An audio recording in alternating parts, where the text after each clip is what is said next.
что мужчина должен, что мужчина не должен. В то же время там одна девушка, которая вдруг поймала просветление на эту тему и сейчас очень классно хайпует, набирает 500 000 просмотров, она посчитала, что в среднем по вот ожиданиям женщин от мужчины, который должен вызвать такси, сходить в ресторан, взять такси до дома, в принципе, такой поход, одно свидание для мужчины обходится в 10 000 рублей. Ну, так в среднем, да, понятное дело, что где-нибудь в провинции поменьше, но Москва, Питер, я думаю, на самом-то деле столько, потому что вроде как эконом не вызовешь, надо вызвать какой-нибудь комфорт, такси стоит там 1,5, туда-обратно 3, плюс ресторан более-менее, а в забегаловку уже мы не пойдем в какую-нибудь, вот получается десяточка. Вот так вот если подумать. И вспомнил свою девушку, которая у меня просила деньги на там маникюр, спрашивал и тому подобное. Я сижу и думаю, первая мысль, которая мне пришла, это макияж. Девушка просит деньги на макияж. Я вспоминаю отношения. Да, я приходил домой, она уже макияж сняла. И дома я макияж не видел. Она же, естественно, дома ходит. А когда я уходил по делам, и либо она уходила по делам, она носила макияж и уходила. Я сижу и думаю, интересно получается. То есть представим ситуацию, что я мужчина, который может позволить себе все траты, вот все хотелки девушки. Я, получается, трачу деньги на то, чтобы девушка купила косметику, на то, чтобы она выходила в свет более привлекательной, но при этом я лично, вот моя трата, да, моя инвестиция. То есть для меня любая хотелка девушки, трата с точки зрения мужской логики, это некая инвестиция. То есть я инвестирую в то, чтобы девушка была более симпатичной не на моих глазах и не рядом со мной. Где-то у себя на работе, на выходе в свет и тому подобное. Она будет более симпатичной для чего? Для других девушек это вообще не важно. В рабочих отношениях это вообще не важно. Это по большей части оказывается важно для того, чтобы привлекать внимание со стороны окружающих людей, быть более симпатичной со стороны мужчин. Но подождите, зачем мне инвестировать в то, чтобы моя девушка была более симпатичной за пределами моего взора? Я думаю, а справедливо бы, например, было, если бы я оплачивал только уходовую косметику, потому что я понимаю, что да, моя девушка непосредственно будет более ухоженной, более молодой на протяжении большего количества времени, и я это вижу каждый день. Окей, уходовая косметика звучит хорошо. Косметика на выход, то я подумал, хорошо, а если сделать 2 комплекта косметики? Один комплект оплачиваю я, и девушка красится дома для меня, либо на выход в свет непосредственно рядом со мной, когда я понимаю, что я наслаждаюсь якобы ее более симпатичностью. При этом мне лично нравится естественная красота, и как бы для меня это не важно, но окей, я согласен выйти в свет, там надо приодеться как-нибудь красиво, и пускай девушка будет в косметике. Но эта косметика не используется для ее посиделок с подружками, для выхода ее в свет без меня, на работу и тому подобное. Я в этом как инвестор не заинтересован. Маникюр, педикюр. Ну, ноги вообще, в принципе, обычно спрятаны в туфлях и так далее, да, насчет педикюра. Плюс у меня были девушки, которые занимаются чем-то профессионально, например, танцами, и они педикюр мало как делают, я имею в виду именно красить ногти, потому что это все как бы сразу уничтожается. Здесь достаточно просто какая-то уходовая часть. Но, опять же, это комплект. И у меня девушка одна из когда-то выучилась на маникюрщика, и, в принципе, она сама себе все делала, и мне лично нравятся обычные, простые, ухоженные ноготочки. Соответственно, мне инвестировать деньги в маникюр, который я сам, в принципе, ну не очень-то признаю и им любуюсь, хоть там будет золотая краска с алмазным напылением, мне это вообще не интересно. Но получается, я снова проинвестировал деньги в то, чтобы девушка вышла в свет, и там была такая вся пестрая, красивая, светила ноготочками. Это опять какая-то странная инвестиция с моей стороны. По-моему, я готов проинвестировать в то, чтобы у нее был набор, она выучилась и делала себе дома, рядом со мной, никуда-то не выходила, там не ездила, не тратила деньги на дорогу, время на дорогу и тому подобное. Я заинтересован в том, чтобы вот это вот время на дорогу, время на то, что она где-то будет сидеть там с мастером маникюра, она сидела рядом со мной, например, да, не знаю, там сериал мы смотрели, еще что-нибудь,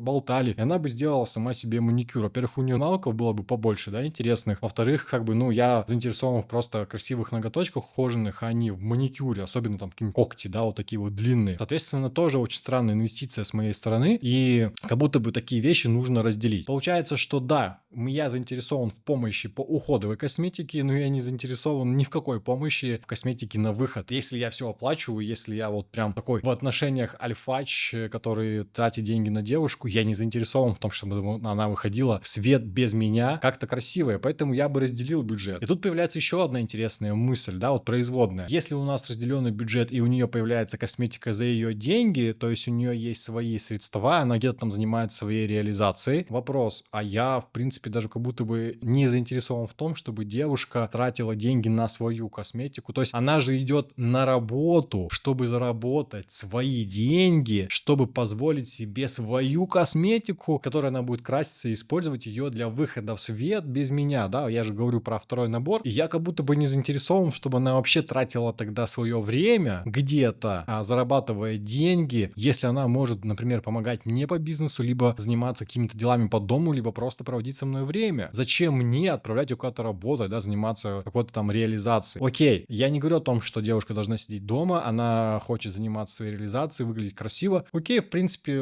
ладно, логично, пускай где-то работает, но это не должно быть в ущерб мне, как мужчине в семье. Но окей, у нас сейчас другое время, женщины очень сильно хотят реализоваться, допустим, она родила мне уже детей, она уже такая все верная, хорошая жена и захотела как-то вот себя профессионально проявить в этом мире, при этом, что она уже себя проявила как мать. Вопросов нет, как бы все окей, пожалуйста, зарабатывай себе на косметику, на выход, где ты будешь без меня. Вот мне такая мысль пришла. Потом я вспоминаю, что девушка ходила в зал. И тут тоже такой интересный момент. Я лично занимаюсь дома по многим причинам. Во-первых, я не хочу тратить деньги на дорогу до зала. Во-вторых, я знаю, будучи спортсменом, который дошел до сборной России, что зал — это сборище бактерий со всех людей. Это пот, слезы, слюни. Все это перемешивается. Тысячи людей проходят. Ей были исследования, доказавшие, что это одно из самых бактериальных мест, именно где пагубные бактерии. И я не хочу, чтобы... Ну, во-первых, начнем с того, что я не хочу тратить деньги на тренировку девушки где-то за пределами дома, где она будет что, в обтягивающих своих лосинах, либо там в спортивной одежде, красоваться перед мужиками, наверняка еще перед тренером или тренершей. Ну, ладно, тренершей, но тренером. Я как будто бы этим вообще не заинтересован. Я как человек, который занимается своим физическим развитием, не выходя из дома, вот у меня прямо здесь коврик лежит за мной, вот прямо вот тут, и я могу камеру показать. Я занимаюсь йогой, занимаюсь дома на турниках и тому подобное. Я могу натренировать свою девушку, я составлял программы. Я как будто бы вообще лично никак не заинтересован в том, чтобы оплачивать девушке выход в зал, если я могу дать ей дома все упражнения для занятий залом. И вот эта вот отмазка, типа, я не могу заниматься дома, мне нужно куда-то ходить, это исключительно лень и личная ответственность. Если я могу, я знаю, что я это могу, почему ты не можешь? И опять же, я знаю много классных девушек, и они были в моей жизни, которые занимались дома и выглядели превосходно. Вопросики, да, должен ли тогда мужчина вообще в принципе оплачивать девушке зал? Пускай занимается дома. Если она не готова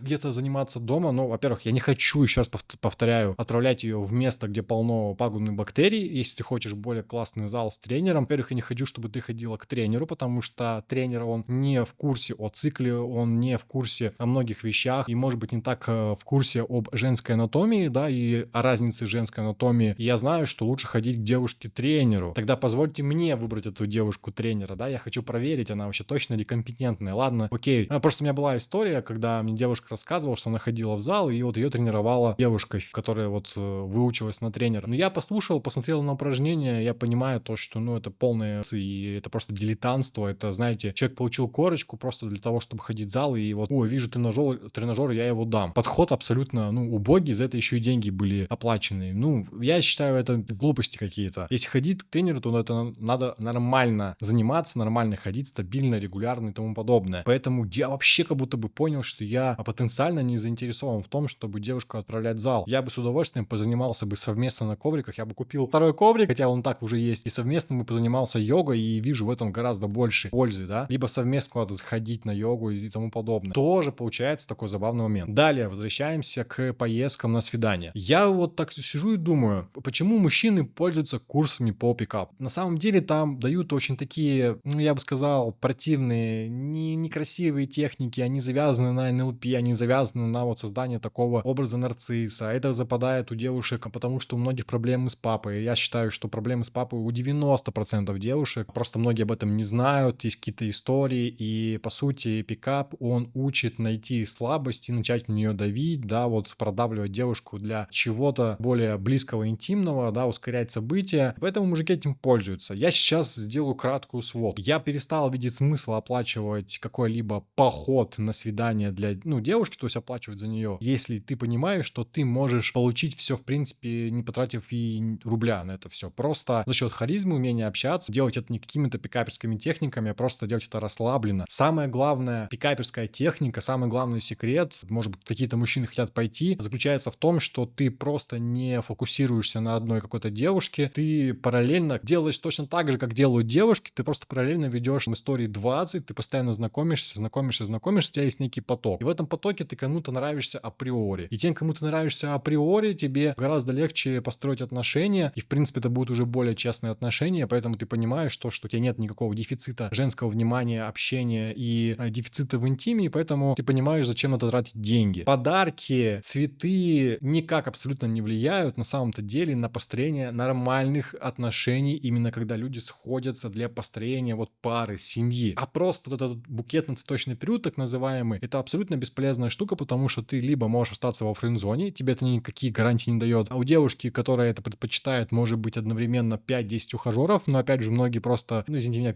что у них много ухажеров, на самом деле они радуются, что хоть кто-то их позвал на свиданку, и они сейчас сходят пожрать на халяву. Второе, да я вот сижу и думаю, я пришел на свиданку, смотрю на девушку, общаюсь с ней и понимаю, что мне, например, она не интересна для построения отношений, она мне максимум интересна для провести там какое-то время. И то у меня там по моим личным особенностям я с девушками в принципе не стремлюсь переспать, потому что все-таки есть такая штука, как ЗПП. Я горжусь тем, что я ни разу ничем не болел, при этом я проверяюсь. Я понимаю, что я просто не хочу лишний раз с кем-то себя связывать, особенно если я не планирую долгосрочные отношения. То есть я рассматриваю девушек, у меня в принципе никогда не было разовых историй, только долгосрочные. Соответственно, я прихожу, девушка мне не нравится, а она, например, предложила сходить в ресторан. Я думаю, блин, а зачем мне сейчас за нее платить? Чтобы что? Чтобы соответствовать социальным нормам, чтобы она не подумала про меня плохо, я в этом не заинтересован, поэтому я сижу, думаю, да я всегда заинтересован только в раздельном счете. То есть на первом свидании я всегда заинтересован в раздельном счете. При этом, да, сейчас многие будут смотреть и думать, вот там денег нет и тому подобное. При этом девушки, с которыми у меня была всегда стандартная ситуация, как что я с ними познакомился, начал общаться, первое время не платил за них, но потом мы уже стали переходить в какие-то отношения. Я лично,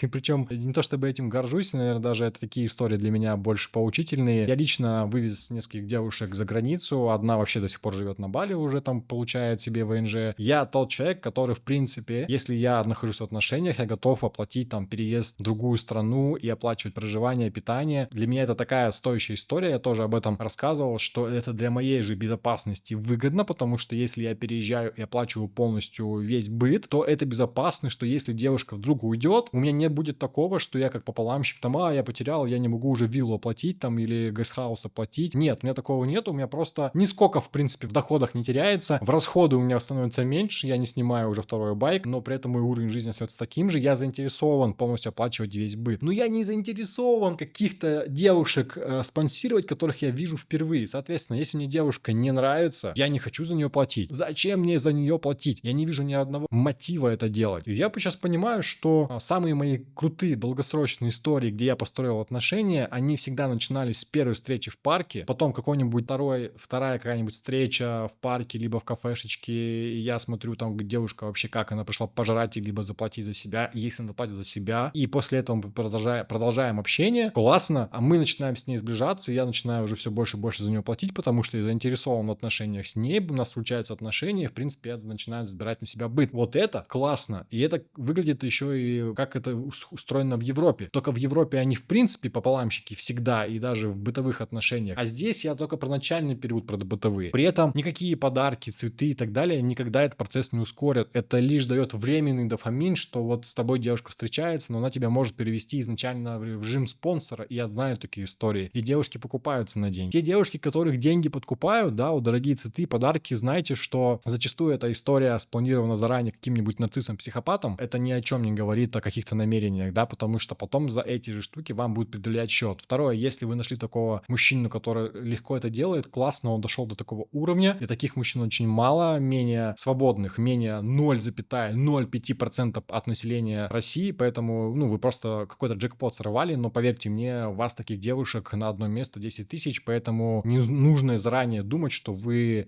попадетесь на такого мужчину, это реально лотерея. В обычном варианте, где вы просто встречаете мужчину, он в этом, в принципе, не особо заинтересован. И тогда все становится честно. Я же плачу за то, чтобы я классно провел время с какой-то новой девушкой, с ней познакомился. Отлично, я уже потратился на такси для себя и то, что я поем я. Этого достаточно для того, чтобы время классно провел. Соответственно, когда приносят счет, я смотрю и думаю, и оцениваю. Мне интересно строить отношения дальше? Нет, не интересно. Какая-то история будет интимная? Она мне интересна в этом плане? Нет, не интересно. Я не вижу причин платить. Я время классно провел. Я за себя заплатил. За девушку мне платить не интересно. Когда девушки говорят, что это якобы фильтр, чтобы они нашли каких-то состоятельных мужчин, которые могут себе так позволить и показывают свои какие-то намерения, я учу вас мыслить со стороны мужчины, который зарабатывает достаточно. Ну, возьмем, например, 500 тысяч в Москве. Он не будет ходить на несколько свиданий, как вы, и смотреть, кто лучше. То есть вы-то ходите для вас это все бесплатно, для мужчины это затраты. Он как бы начинает мысль категории: я трачу сейчас деньги на девушку, чтобы что? Если история не продолжается, мне это не интересно. Я просто, это большая статья расходов. Просто должны понять. И тогда у вас не будет удивления, в чем проблема. Когда вы, как девушка, закрываете свой дефицит в этих походах в ресторан, вы, в принципе, начнете нормально, грамотно выбирать себе мужчину, и вместо того, чтобы видеть, как он в моменте, в начале много вкладывает, потом непонятно что, вы получаете кота в мешке, вы изначально в безопасности. Вы не будете зависеть от цветов, подарков, вы не будете на это подвязываться, вы будете на него как на мужчину, какой он, смотреть, как он проявляется по отношению к вам, как он раскрывается. И это более интересная история. Это более правильная история, если цель построить отношения. Если цель погулять и нажраться просто в кафешках, да, так называемой тарелочной цене, вопросов нет, конечно, как будете. Просто вы потом не удивляйтесь, что вас никто замуж не зовет, потому что я всегда опускаю корону у девушек, которые зависают на сайтах. Они думают, что когда они видят 100 лайков, там у многих и 300, и 500, что они супер востребованы. Я говорю, сколько раз тебе сделали предложение, а сколько из тех мужчин, которые тебе сделали предложение, реально достойные мужчины. И обычно число 0. Вот это и есть настоящая ценность вас, как девушки. Я не говорю, что мужчина круче в этом плане. Я бы сказал, ценность мужчины — это сколько он детей он способен обеспечивать. Вот это, для того, чтобы было как-то зеркально, да, более жесткие категории, вот это похоже на ценность мужчины. Вот и все. И возвращаясь к теме, получается, я не заинтересован в оплате маникюра, педикюра, косметики, кроме уходовой, маникюра, кроме уходового и тому подобное. Не заинтересован, чтобы девушка ходила в зал и там светила. Занимайся дома. Дома я тебя натренирую, и все будет классно, потому что если я плачу деньги, я хочу понимать, что это инвестиция. Для меня будет классно видеть, что девушка классно выглядит для меня, а не для кого-то там за мой счет, для внешнего круга общения. Это интересная такая мысль мне попала. Дальше. Дарить машины, квартиры — очень странная история. Я бы, наверное, никогда бы не дарил бы это прям в дарение, в собственность. Больше, скорее, как вот ты рядом со мной, да, ты можешь пользоваться машиной и ездить. Это безопасно для меня. Мне ясно, если девушка хочет со мной строить отношения и получать эти блага, да, там подарки, машины, квартиры. Подожди, ты попадаешь в мое поле, и ты живешь, ездишь на моей машине. Если ты хочешь уйти, естественно, ты это все теряешь. Как так? Ты повстречалась, я тебе надоел, ты вышла, еще и тачку забрала. И отсюда следует производная, почему у нас браки мужчины не хотят делать. А зачем? Чтобы потом у тебя половину отобрали? Юридически на сегодняшний день мужчина вообще никак не защищен. Поэтому я не заинтересован вообще никак на сегодняшний день делать официальное бракосочетание. Я заинтересован в семье. Я заинтересован в том, чтобы женщина со мной оставалась как можно дольше, чтобы она родила мне детей. Я готов ей предоставить все свои блага. Но тогда она ими пользуется, пока она со мной. А если она уходит, извини, у тебя этого ничего не остается. Если будут совместные дети,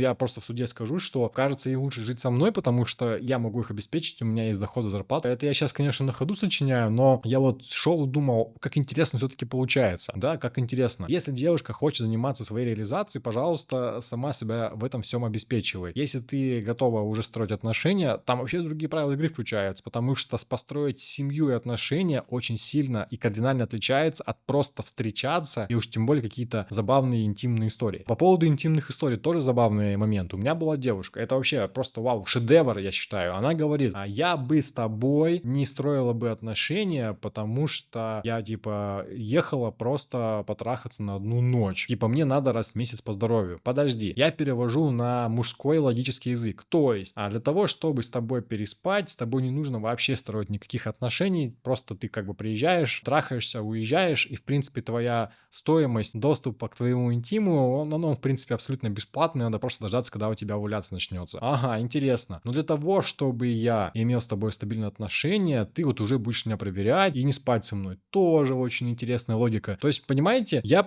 буду строить отношения с женщиной, которая ездила просто так спать с разными мужчинами, потому что у нее овуляция и крыша у нее не справляется, с ее слов, да, что и для здоровья надо. Интересно, да, то есть есть мир секс-шопов с огромным количеством игрушек, но нет, надо именно такой мужской живой член, как она мне сказала. И при этом, когда я строю отношения с ней, начинается вот это ты мне должен, купи, обеспечь и так далее. Подожди, подожди. Ты каким-то мужикам ездила просто из-за овуляции, а я почему-то в отношениях должен что-то как-то там тебе еще давать. И вот тут появляется забавная история, что если женщина когда-то выбрала путь заниматься сексом, потому что надо по здоровью, да, ну, камон, все, ты как бы должна об этом писать. Я считаю, что на сайтах знакомств должна быть пометка: трахалась по здоровью раз в месяц, чтобы, ну, мужики знали, что, в принципе, надо просто овуляции дождаться и все. А если она ни с кем не строит отношения, ждет мужчину, и бы у нее был, например, интим только в отношениях, тоже должна быть такая пометка, чтобы понимать, что, о, вот с этой женщиной, да, как бы уже намного история интереснее.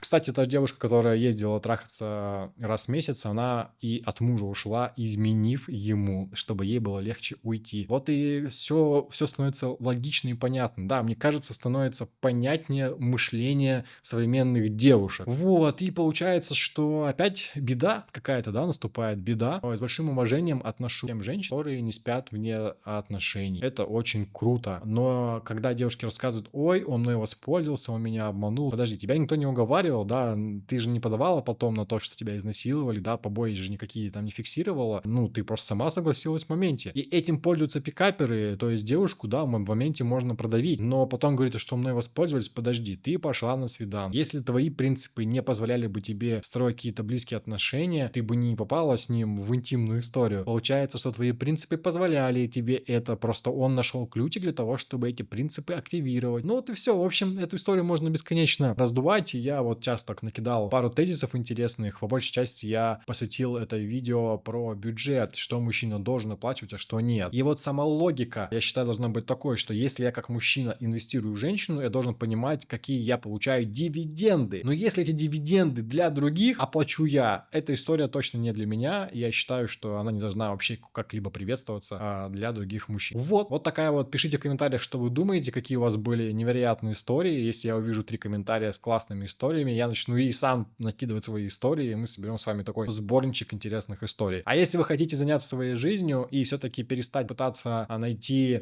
свою ценность в глазах других, а найти свою ценность в своих глазах в первую очередь, тогда предлагаю вам перейти по ссылке в Telegram-бота и сайт и все остальное. Там мы занимаемся практиками, занимаемся собой в первую очередь, потому что если мы говорим про мужчину, который занимается своей реализацией, у него все в жизни классно, у него и проблем с девушками не будет. Это же касается и девушек. Самодостаточная женщина не будет иметь проблем при построении и при поиске нормальных, адекватных мужчин. Ну и, кстати, в этом сообществе, соответственно, все мы занимаемся практиками и собой, и, может быть, вы сможете с кем-то классным познакомиться, да, когда уже будет очень большое комьюнити. Всем спасибо за внимание, пока.